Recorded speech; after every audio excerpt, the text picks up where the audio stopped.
Hey everyone, ready for a deep dive? Always. All right, well, today we're looking into Timothy Joseph McGhee, Okay. a man who went from like a seemingly ordinary upbringing in Atwater Village to being one of California's most notorious killers. Wow. So we've got McGee's Wikipedia page, and it's a lot more than just a list of crimes. Mm-hmm. This is really about trying to understand, like, how does a kid with a decent family end up like this, committing multiple murders? Right, right. Even going as far as ambushing police officers. Yeah, what's so interesting, I guess, about this case is that it really challenges our assumptions about criminals. Like we tend to think of a rough childhood equals a life of crime, but with McGee, his story kind of throws a wrench in that. It does. It really does. Like his background, his dad was Scottish American, his mom was Mexican American. It adds another layer of complexity to it. It And does. it reminds us that these patterns of violence can really show up anywhere, Yeah. regardless of race or socioeconomic background. It's almost like you're looking at two totally different pictures side by side. Right. You got this kid growing up in a decent neighborhood, a seemingly good family, and then this other picture of just like a cold-blooded killer. Yeah, Something went wrong somewhere. big time. And it seems like, those red flags popped up early. 16 years old, already in juvenile detention, Oh, wow. pulls a shotgun on a guard. That's a bit much, right? That's not your average teenage rebellion. No, that's a huge warning sign. Huge. Like right off the bat, it shows just complete disregard for authority Yeah. and a willingness to just escalate to violence like really quickly. So quickly. Then a few years later, he's convicted of assaulting a law enforcement officer. Right. 4-year prison sentence. So by his early 20s, he's already established a pattern of violent behavior. Yeah, and it makes you wonder, like, prison is meant to rehabilitate. Yeah. But sometimes it feels like it just becomes a training ground for more violence. It really does make you wonder, did it help at all or did it just make things worse? Right. Yeah, okay. So let's fast forward a little bit. Between 97 and 2001, things get really bad. Okay. He's suspected of shooting 7 people, killing 3 of them. Wow. And get this, tries to kill 2 LAPD officers in an ambush. What? How do you even plan something like that? Right, it's chilling how calculated it all seems. Yeah. Like, take the shootings of Juan Cardiel and Pedro Sanchez. Hmm. They were members of the Rascals gang, a rival gang. Okay. And Cardiel ends up paralyzed from the waist down. Sanchez was shot multiple times through a glass door. Wow. It wasn't about like turf wars anymore. This was about instilling fear Yeah. and inflicting as much damage as possible. Yeah. You have to wonder, was this like a turning point? Right. Like where he just decided violence is the way to go? Right. It's like he wanted to make a statement. Yeah. Around the same time, we also have his first alleged homicide, Ronnie Martin, Okay. a member of the Frogtown gang, shot 28 times. I mean, what kind of rage? Oh my gosh. What fuels that level of violence? I know. It really paints a dark picture of, like, the whole gang culture at the time. Yeah. And how deep those rivalries ran. Yeah. And it wasn't just the rivals who were at risk either. Right. Whenever McGee was out on parole, Atwater Village saw this spike in violent crime. Oh, wow. It's like this terrifying cause and effect. Wow, it's scary. And it makes you wonder, like, was the parole system working? Like, Right. were there enough checks and balances Yeah. to make sure he wasn't just going to slip back into his old ways? Right. It makes you think about, like, the whole system. Yeah. And speaking of systems, let's talk about the 1999 recording studio shooting near Echo Sounds. Okay. This was a big deal. It was all over the news. Right. Targeted some big names in hip-hop, including Dwayne Draws Dupree. Oh, wow. He was a bodyguard. Sadly, he was Oh, killed. no. And then you have rapper Corrupt, who was there, but he was unharmed, luckily. Oh, okay. We're even talking about Daz Dillinger, Wow. Snoop Dogg's cousin, and the shooting of another rapper, that realist. It's crazy how, like, high profile all these people are. Yeah. This wasn't random. It was a message. Just a message. Like, he was trying to send a message to the whole scene. Yeah. Death Row Records was huge then. Oh, yeah. To target those people that took guts. Audacity. Yeah. Yeah. He wanted to be untouchable. Like, the biggest names were nothing to him. It's scary, right? This sense of invincibility. Yeah. Like he could do whatever he wanted. Yeah, and it gets worse. 2000, a 16-year-old Ryan Gonzalez is murdered. 16. Yeah, he was a rival gang member, and supposedly the motive was that he was using the same street name as McGee. What was it? Harrow. Hero, you kill someone over a nickname. That's gang culture, I guess. It's crazy. Reputation, dominance, that's everything. Wow. To McGee, even a shared nickname was a threat, like a challenge he had to get rid of. It's just another example of how he had no regard for human life. No, Just no. wanted power and control. Above everything. And then things get even darker. July 4th, 2000. Okay. 2 LAPD officers, Thomas Baker and Carlos Langarica, Mm-hmm. they're responding to a robbery call. Okay. Completely unaware they're driving into an ambush. Oh, no. Planned by, you guessed it, Timothy Joseph McGhee. It's terrifying what those officers went through. It's awesome. Just doing their jobs, and suddenly it's a war zone. Yeah. They're dodging debris, their cars being shot at. Yeah. But somehow, they stay cool, pursue the suspects. Oh, wow. Eventually, with backup, they arrest the 3 robbers. It's like a movie. I know. Yeah, but what's crazy is that the 2 shooters, one of whom they suspect was McGhee, they were never ID'd. Right. No, it's like this climate of fear. People were terrified of McGhee, Oh, yeah. and his gang wouldn't even talk to the police. It's crazy how much power intimidation has. It is. These officers risk their lives, but no justice because people were too scared. Yeah, McGhee, he made a world where silence was the rule, and that silence protected him. it did. Even when he's back in prison for parole violations, the violence continues. Okay. Just a couple of months after the police ambush, a high school student, Marty Gregory Roybal, is shot and killed Oh, wow. while spray painting graffiti in Toonerville gang territory. Another man, David Lamont Martin, he was homeless. He probably saw the shooting. He's also murdered. It's heartbreaking. A kid his whole life ahead of him and a homeless man probably had nothing to do with any of this. Yeah, it's awful. Both of them caught in the crossfire. It shows that McGee's violence, it wasn't like targeted. Yeah. It was just spreading, affecting everyone. He was at war with the whole community. It seems like it. And in May 2001, another stink in prison, McGee's released. What follows is, 5 months of terror. Oh, gosh. 9 people shot, 6 killed, 3 wounded. He was like a one-man crime wave. And it's like the brutality gets worse. It's not just about rivals or turf Right. anymore. It's pure violence. Yeah. It's like he needed to prove he was in control, Yeah. remind everyone. He was playing God, deciding who lived and who died. Yeah.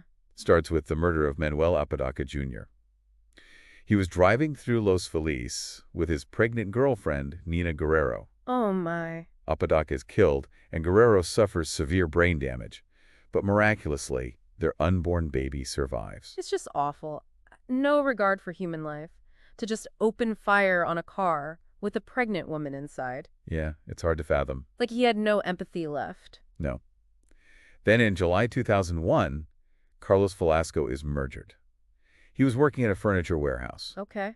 Why? Why? Because McGhee didn't recognize him and thought he was a threat. Just existing was a threat. Yeah, That's disturbing. incredibly disturbing. Like his motives were becoming so random. I know. It wasn't enough to have a reason. Right. He was killing just to keep everyone scared. It's terrifying. Yeah. Then comes August 2001, the Wysotsky massacre. Jerry Wysotsky had reported McGhee's drug dealing to the police. She paid the price. Oh, no. She, her mother, Marianne, and a witness, Brian Robinson, all murdered. The message was clear. Snitching meant death. This triple homicide, it feels like a turning point. Yeah. It's not gang violence anymore. It's execution. Yeah. He was getting rid of anyone who was even a slight threat. Yeah, The ruthlessness is chilling. awful. And you wonder, how did he get to this point? Yeah, What happened in his life? right. What turns someone into this? Right. But before we go into that, let's talk about another turning point. The murder of Marjorie Mendoza in November 2001. Okay. This is where things start to unravel for McGhee. Okay.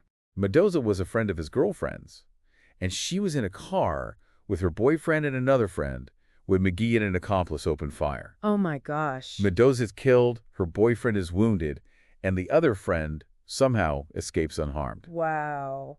This is what triggers a massive manhunt. Okay. Puts McGhee right in the spotlight. Right. So he's a fugitive now. He is. On the run. But remember those lyrics. The rap lyrics. Yeah. Yes. So disturbing. So it's disturbing. Well, McGhee, he wanted to be a rapper. Oh, wow. And his lyrics, they were full of violent fantasies, even details that seemed to mirror his actual crimes.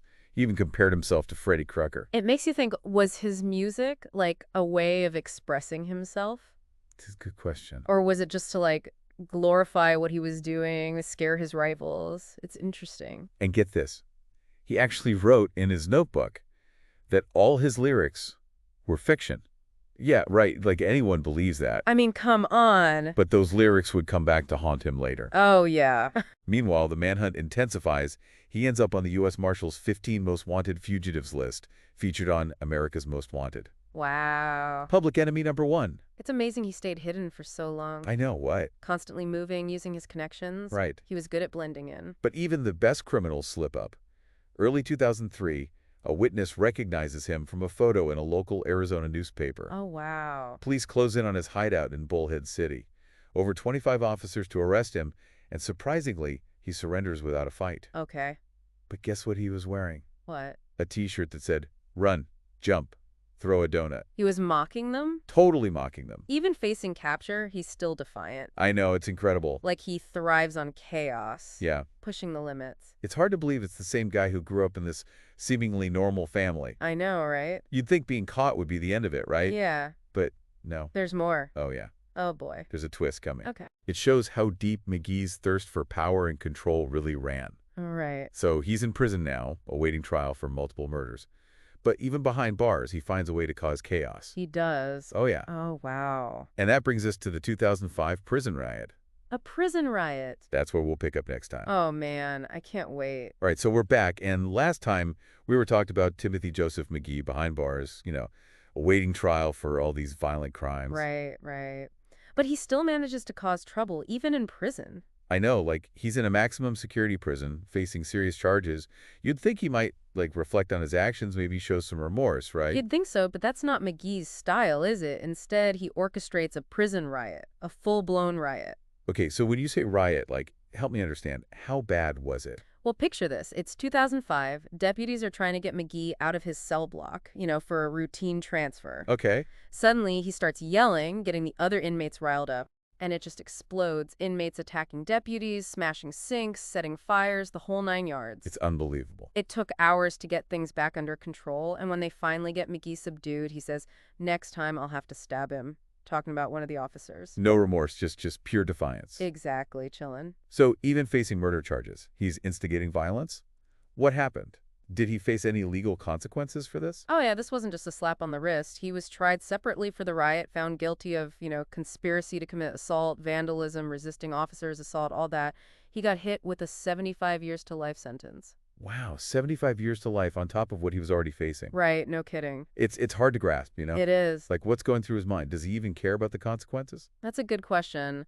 Some might say it's this need for power, even in a place where he has no power. Yeah. Others might say it's anger, rage at the system. It's a complicated situation. Very complicated. Okay, so we've got this riot, adding even more time to his potential sentence. But let's not forget the main thing, the murder trial. Remind me, what charges was he facing? Right, so he was on trial for 3 murders and 6 attempted murders. That includes the 2 LAPD officers he ambushed back in 2000. Right. And the prosecution, they built a pretty solid case portraying him as a thrill killer, someone who just enjoys violence, not for revenge or anything like that. And what about those rap lyrics we talked about? Oh yeah, those were a big part of the prosecution's case. They said the lyrics showed McGee's state of mind, his obsession with violence, and that he didn't feel any remorse. It's kind of crazy, right? Using art as evidence. Yeah, it raises some interesting questions about, how far can you go with that? Right. So they've got the lyrics, the pattern of violence. But what about witnesses? Were people willing to testify against him? I mean, given his reputation? That was a huge problem for the prosecution. People were terrified to speak out. Some even recanted their statements, saying they couldn't remember who shot them. That's scary. To be that afraid to even tell the truth in court. I know, it shows just how much power he had over people, even from behind bars. Yeah, so what happened? Did the jury believe the prosecution? Well, after a week, they came back with a verdict. Guilty of 3 murders and 4 attempted murders, including the LAPD officers, but he was acquitted on 2 of the attempted murder charges. So a partial victory for the prosecution. You could say that. Wow, 3 murder convictions. That's huge. What happens next? Well, the trial moves to the penalty phase. Now the jury has to decide life in prison without parole or the death penalty. That's a lot of weight on their shoulders. It is, They're not just deciding his fate, they're dealing with huge questions about justice and punishment. Yeah, I can't imagine those deliberations. So were they able to reach a decision? No, they deadlocked, actually. Oh, wow. It was 10-2 in favor of the death penalty, but not enough for a unanimous decision. So what happened then? A mistrial. Not quite. The prosecution decided to try the penalty phase again with a new jury. Really? A whole new jury just for the sentencing? Yeah, hoping to get a death sentence this time. Wow. And what about that 75 years to life sentence from the riot? Did that run at the same time as his murder sentence? No, the judge made it clear that the 75 years would be added on to whatever he got for the murders. So even if he somehow got a life sentence, he'd still be in prison forever. Wow, no chance of freedom at all. Okay, so now we've got this death penalty looming, a new jury, and everyone's waiting to see what happens. This is where we'll pick up in part 3 of our deep dive. Yeah, we'll get into the arguments, the evidence, and the final decision. All right, we're back, and the stakes are high, a new jury to decide Timothy Joseph McGhee's fate. Life or death. Yeah, heavy stuff. They're not just judging him, they're dealing with some really big questions about justice, punishment. Like, do his crimes deserve the ultimate punishment? It's a big question. Can society ever really justify taking a life? Exactly. Even in the name of justice, it's tough. So was this second penalty phase different from the first one? Well, the prosecution kind of presented a similar case, focusing on how brutal his crimes were, no remorse, and they brought up those rap lyrics again. Right, the ones that seem to, predict his actions. Yeah, they said those lyrics showed he was a danger, even in prison, and that only the death penalty would keep people safe. And what about the defense? Did they change their strategy at all? They focused more on McGee's childhood, Okay. suggesting he was a product of his environment, violence, poverty, all that. Right. Said he could change, that a life sentence would give him time to, reflect, maybe find some peace. Nature versus nurture, right.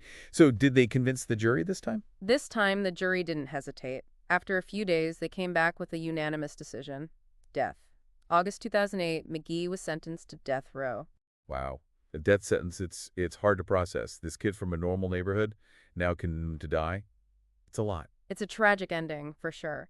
But then, remember California's moratorium on executions. Right, the one Governor Newsom put in place. What happened? Did that change things for McGhee? Oh, yeah. Everything's on hold, including his execution. His sentence automatically became life in prison without parole. He was moved from San Quentin to Salinas Valley State Prison. So no execution, but he's never getting out. It's a weird situation, isn't it? It is. He's basically serving a life sentence, but with this possibility of the death penalty coming back. Yeah. His fate's just hanging there, depending on what happens in California. Exactly. A strange end to a very complicated story. So as we finish up this deep dive, what have we learned from Timothy Joseph McGhee from this descent into violence? I think his story shows us that violence can come from anywhere. It's not always who we expect. And it reminds us how important it is to help kids who are struggling, before it's too late. And we saw how fear and intimidation allowed this to happen. Right, people are too scared to speak up. It shows how important it is to create communities where people feel safe, where they can report crimes and stand up to bullies. Silence just protects the bad guys. It's so true. And on that note, we'll wrap up our deep dive into Timothy Joseph McGhee. It's a story that leaves us with a lot to think about, but hopefully it's got us talking about violence, the justice system, and how communities can prevent these tragedies. Thanks for joining us, everyone. And remember, even in the darkest stories, there's always hope for change. It starts with each of us choosing to do the right thing, to stand up against injustice and build communities where everyone feels safe and valued.